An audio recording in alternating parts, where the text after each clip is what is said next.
meu nome é Pamela. E eu sou o Gustavo. Nesse vídeo do canal Halloween nós vamos falar sobre filmes e séries da franquia Arquivo X. E confiram também os nossos vídeos que estão aparecendo aí na tela. Vamos falar a respeito do filme Fight the Future, de 1998.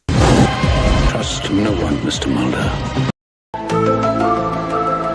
Chris Carter, ele planejou a série para ser terminada na 5ª temporada e continuar apenas no cinema, mas a Fox não queria largar o osso da série. Para que as qualidades e os problemas de Arquivo X ou filme sejam avaliados corretamente, é preciso pensar primeiramente no ponto mitológico que a série estava vivendo no final da 4ª temporada. Carter, ele vinha trabalhando com uma noção muito vaga sobre colonização, que se desenvolvia muito mais pelo aspecto das experiências de clonagem e hibridização humana-alienígena do que por disseminação viral. A Fox então cedeu um bom orçamento e exigiu que a trama pudesse ser vista por qualquer tipo de espectador. Só que ao mesmo tempo, o Carter ele sabia que tinha que lidar com a mitologia, ou então os fãs se irritariam. O beco estava realmente sem saída, precisava se falar de mitologia sem falar de mitologia. Foi aí que começaram os enganos. Existiam então 3 pontos que são então sagrados para os fãs da série. Primeiro ponto, Mulder e Scully, eles são losers do ponto de vista do sistema vigente, engolidos por coisas muito maiores do que eles. A série parte do maior para o menor, e não do contrário. Boa parte do apelo da série se dava pela esperteza da narrativa. Além disso, alienígenas e o Olho Negro eram livres de maniqueísmo. E outra coisa seria que querer Mulder e Scully juntos era muito melhor do que realmente ver eles juntos. A expectativa então era muito melhor do que a consumação dos fatos. Ver o Olho Negro virando um protagonista do filme era algo que os fãs realmente queriam ver. O Olho Negro então ganha novas características.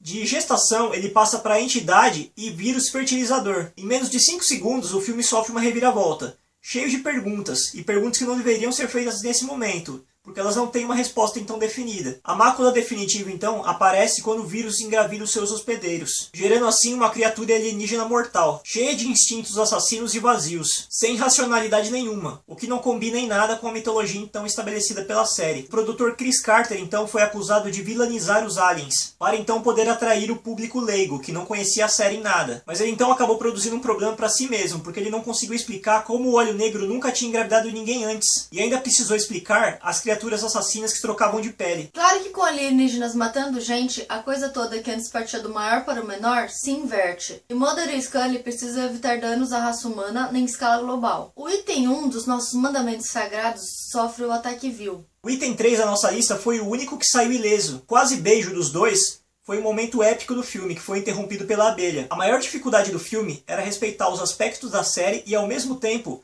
fazer uma trama nova para um espectador leigo, que não conhecia absolutamente nada. Cobranças vinham de toda parte, principalmente pelo ator David Duchovny, que queria mais controle sobre o personagem e mais controle sobre as histórias que o Mulder aparecia. David também exigiu a mudança das gravações de Vancouver, do Canadá, para Los Angeles, tendo que trazer toda a equipe de produção para os Estados Unidos, e isso forçando uma mudança muito drástica na série, porque a série ela tinha um ambiente muito sombrio por causa do Canadá.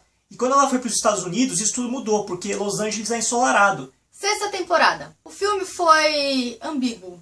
Os bastidores estavam um caos. As cobranças vinham de todo lado e isso não demorou muito para ser refletido na série. Os criadores tinham então um problema nas mãos. Eles podiam enrolar os fãs, dar uma volta na mitologia e garantir mais um ano de série, ou responderem a quase tudo. Eles optaram pela segunda opção. A irregular 6ª temporada gerou muita comoção porque ela respondeu muito dos segredos principais da série e muitos episódios com alívio cômico também, que quase que dominaram a temporada. Ainda que tenhamos episódios como Laços de Ternura e Dirija, o público parecia confuso com a quantidade excessiva de comédia e com a necessidade constante de resolver a tensão sexual entre os dois agentes. Chris Carter inventava o que podia, como o episódio Triângulo, que foi rodado em plano sequência, e o episódio O Antinatural, que foi dirigido pelo próprio David Duchovny. Os segredos da mitologia amarrados com coesão meio que redimiram essa temporada. O episódio Dois Pais e um Filho, ele foi tão bom que ele falou a respeito da colonização alienígena, ele teve muitas reviravoltas, ele meio que aparou as arestas da temporada e deixou ela ainda melhor. Vamos falar agora a respeito da 7ª temporada. Samantha era a única coisa que ainda faltava responder. A carência de novas conspirações e novos segredos era tanta que essa foi a temporada com o menor número de episódios mitológicos da história da série. Isso resultou em um monte de alegorias desnecessárias que em 2 segundos vulgarizaram o programa e os desacreditaram perante os fãs. Episódios como a Sexta Extinção Parte 2, O Cigarro da Morte e O Mundo Virtual são tão ruins que envergonham. Libertação 1 e 2 foram escritos com admirável esmero, mas não faltaram críticas pelo fator sobrenatural da resolução desse episódio. O ano 7 chegou ao fim com uma quase certeza que a série acabaria. Como não existia mais nenhuma mitologia quase para se explorar, Chris Carter ele preparou a abdução de Mulder e se deu por satisfeito. Assim, o programa foi para o ano 8 sem a menor ideia da permanência da protagonista e se David Duchovny iria voltar ou não. A 7ª temporada ela é considerada a mais leve de todas, pelo seu início chocante e seu final trágico. Mulder então faz descobertas que levam ele a acreditar que sua irmã na realidade já está morta. Os episódios desse arco eles são bonitos demais, apesar de deixarem vários buracos na mitologia que a série já tinha construído até então. É dado a entender então que Mulder e Scully estavam dormindo juntos já fazia um certo tempo e ela então engravida. 8ª temporada. Provar que poderia reacender a mitologia com novos elementos sem Duchovny foi um erro. Ainda que a ausência do Mulder em toda a temporada fosse um entrave, Duchovny só apareceu em 11 episódios e Robert Patrick aparece como novo protagonista. Só que havia um problema maior. Os super soldados. A mitologia então se tornou um problema porque ela precisou ser toda refeita. E a série então, que era sobre orquestrações entre governo e alienígenas, passou a ser então sobre alienígenas malvadões decepadores de cabeça. O que antes se tratava de sombras e sutilezas, entregou-se vadiamente aos efeitos especiais, e a série então, que antes era totalmente sombria, tornou-se mais clara. Ficamos metade da temporada conhecendo a dinâmica entre Scully e Duggett, ela agora toda crédula, contra ele todo cético, inverteu a situação porque no começo ela que, nossa, né? A busca por Mulder era plausível, e foi exibida com elegância pelos roteiristas. O ótimo episódio Isso Não Está Acontecendo, que o trouxe de volta, reforçou todas as qualidades que a série teve. Mulder morto por 3 meses.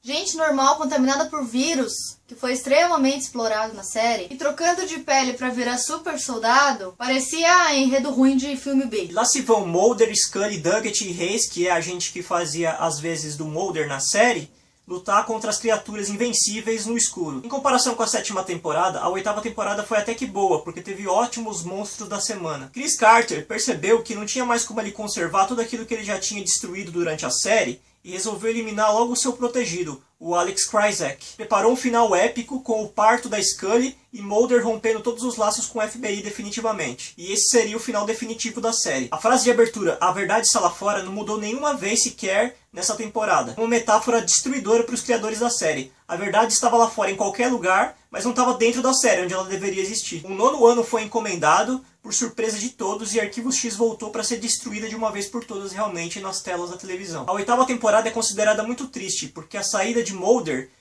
ocasionou muita emoção e deixou os episódios um pouco vazios, com o agente Hayes tentando substituir as vezes dele. Os produtores acharam que eliminando Mulder da temporada toda e colocando Scully em apenas alguns episódios fosse suprir a necessidade que a série precisava, mas eles estavam totalmente errados. Mulder retorna e percebe que todas as preocupações que ele tinha quando ele saiu ainda estão presentes na série. Ou seja, ele não desvinculou de nada, mesmo ele tendo ficado um longo tempo ausente. E os fãs reclamaram muito da atitude dele, porque em vez de ele se preocupar com a Scully que estava grávida e o tempo todo precisando de alguém, ele ficou mais preocupado com os laços do FBI e das conspirações, e ele não se preocupou com a Scully em si. O filho deles, William, nasceu e era a cara do Skinner, todo careca. A realidade era essa, tínhamos Duggett, Scully e Race e nenhuma possibilidade de ver Mulder até o final da temporada. A última temporada de Arquivo X começou com uma audiência satisfatória, como era já costume da série. Mesmo com o hiato grande da última temporada, Chris Carter não tinha nenhuma mitologia para poder se programar e entreter os fãs nessa temporada. Ele só tinha apenas a obscuridade de poder manipular os super soldados e o bebê William, filho da Scully, que era meio misterioso, as coisas aconteciam em volta dele. A ausência de Mulder nessa temporada criou um clima de suspense, que favoreceu a série até. Episódios como Não Confie em Ninguém foram bem aceitos pela audiência, mas ofuscados pela insatisfação geral do público, que acreditava que a mitologia já deveria ter ficado para trás. Eles deviam dar mais respostas agora do que colocar mais perguntas ainda na cabeça dos fãs. Anderson se manteve no programa até então por uma dívida pessoal que ela tinha com Chris Carter, que brigou muito por ela no começo da série. Ainda assim, o cansaço da atriz era notável e Scully parecia jogada num limbo, que o Mulder, pro nosso descontentamento, conseguiu se livrar. Robert Patrick e Annabeth Gush, entretanto, pareciam muito felizes em suas posições. A tentativa em manter o programa no ar através dos dois era muito visível. O episódio William conseguiu lançar mão da mitologia de modo realmente eficaz. Ironicamente dirigido por Duchovny, Ele brincava brilhantemente com as expectativas de Scully, depois que ela conheceu um homem todo desfigurado que dizia ser o Mulder. Viu-se ali, então, um pouco do espírito da série vivo, de alguma forma, em episódios estranhos como Improvável e terríveis como Alder e Polly. Quando sacramentou o fim dos trabalhos, o Carter então resolveu matar alguém. Os pistoleiros solitários amargaram seu fim na série antes do episódio 14. Provavelmente foi melhor perdê-los do que o Skinner, que pelo menos chegou com sua trajetória intacta até aqui. A verdade... O episódio final foi exibido em 28 de agosto de 2002. E logo antes da abertura revelou seu último segredo. A colonização tinha uma data para começar. Muito antes do calendário maia ser sinônimo de apocalipse, eles sabiam que a colonização começaria em 22 de dezembro de 2012. E acabou sendo o único ponto de interesse do episódio final. Ele teve 2 horas de duração e não deu nenhum passo sequer em direção a revelações surpreendentes. O Mulder retornou apenas para dar um beijo decente na Scully e para fazer um discurso inflamado num tribunal sem pena em cabeça somente para aliviar seus crimes contra a nação. Ainda que o sentimento fosse de nostalgia e respeito, a série já tinha sido tão maculada que seu encerramento apenas revelou a inconveniência da maior verdade de todas. A hora de acabar já tinha passado há muito tempo. Vamos falar agora a respeito de Arquivo X, Eu Quero Acreditar, de 2008. Scully? Mulder?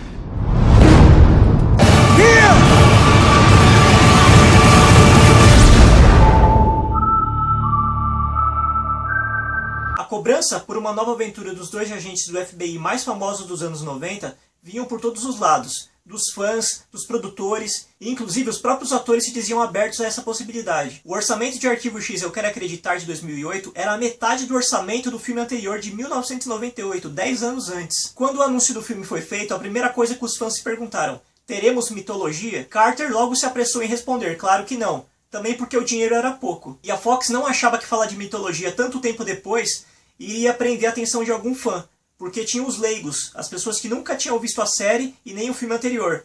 E eles queriam um filme que não falasse sobre a mitologia da série, e sim apresentasse uma coisa nova. Ou seja, o interesse dos fãs se manteria, porque era a vontade de ver em qual perspectiva que os 2 agentes estariam, sobrevivendo apenas com o trabalho da Scully e deprimidos porque perderam um filho, funcionando efetivamente como se fossem realmente um casal.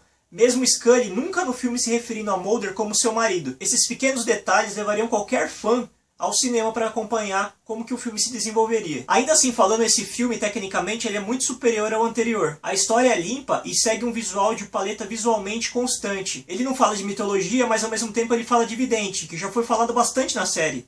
Então é uma mitologia que não é uma mitologia. Não é mencionado nada de vidente da série, mas é acrescentado um vidente novo. O resultado foi um filme insípido, que ele não chateia nem comove, e que passou pelo mundo sem nenhuma relevância comercial, ou seja, não arrebentou em bilheteria em lugar nenhum. A trilha sonora do filme anterior, de 1998, é até hoje uma das mais vendidas. Já de 2008, não fez efeito em lugar nenhum. Ou seja, esse filme ele deu apenas uma sensação para quem assistisse de que precisaria de mais um para fazer jus a tudo aquilo que a série tinha construído nos anos 90. Vamos falar agora algumas curiosidades a respeito do filme de 2008. Quando Mulder entra no FBI com a Scully, a agente que ele vê passando por ele e ele fica olhando pra ela é a mesma atriz que fez na série a irmã dele mais nova. Chris Carter, ele planejou fazer esse filme logo no final da série, focando mais na invasão, mas pelo atraso da produção, não foi usada essa mitologia de colonização alienígena. Essa também não foi a primeira vez que Mulder e Scully tiveram relações com médiums duvidosos. Um bom exemplo do cânone da série que falava sobre médiums seria Luther Lee Boggs, da primeira temporada. Uma outra curiosidade é que Chris Carter, ele senta num banco fora do escritório da Scully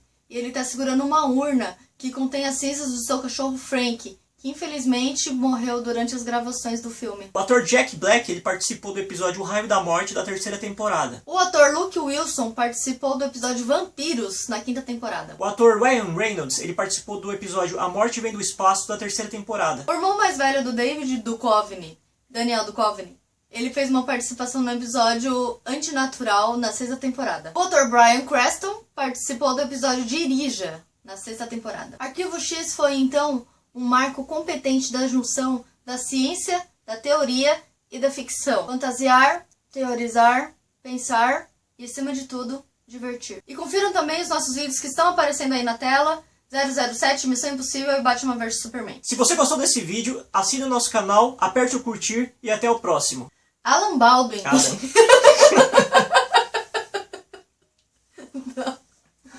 Bosta! Alan! Adam.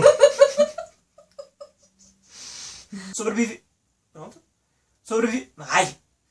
Sobrevivendo a... O irmão mais velho do David Duchovny. Do Corey.